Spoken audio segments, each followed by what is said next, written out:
Have you ever waited on God so long that you started wondering if you maybe needed to help Him? Maybe the promise is taking longer than you expected. And you started thinking, maybe I misunderstood. God is waiting on me. I need to make something happen. If you ever felt that way, you're not alone, because Sarah did too. God had already promised Abraham and Sarah they would have a son. The promise was clear. The promise wasn't the problem. The waiting was. Year after year passed. Sarah was still waiting. She was still believing. But eventually the waiting became so heavy.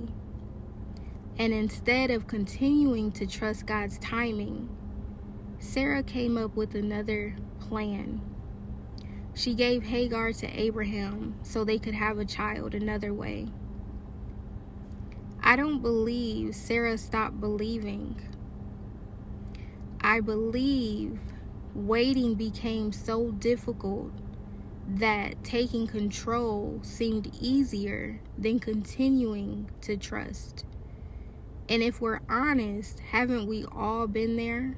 Some of us are there now, including myself. Waiting has a way of testing what's really in our hearts. Waiting can make you question what God already said. Waiting can tempt you to take control. Waiting can make shortcuts look like wisdom. It can make human solutions feel easier than trusting God's timing. Relationships, ministry, business, opportunities. Sometimes we try to force what God told us to trust Him with.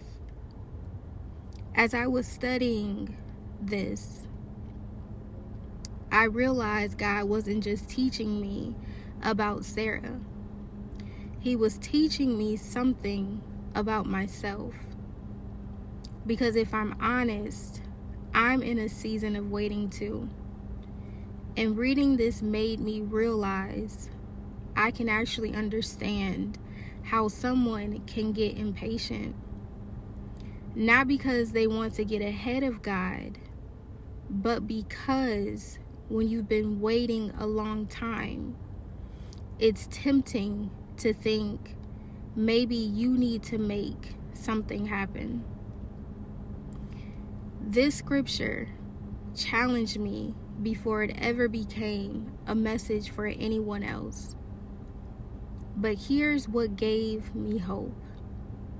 Even after Sarah tried to help God, God didn't cancel His promise. Isaac was still born. God still did exactly what He said He was going to do.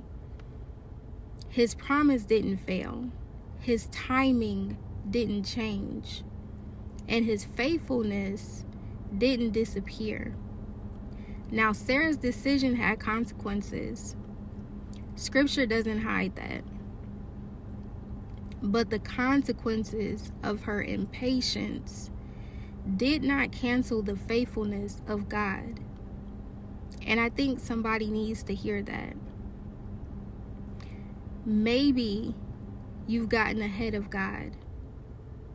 Maybe you've tried to make something happen because waiting became uncomfortable. Maybe you've made decisions because the silence felt too long. Don't confuse your impatience with God's faithfulness. God's promise is still God's promise. If He said it, He is faithful to perform it. So don't spend your life trying to manufacture what only God can produce. Wait on Him. Trust Him. Because what God promises, God is faithful to bring to pass. A journey to purpose.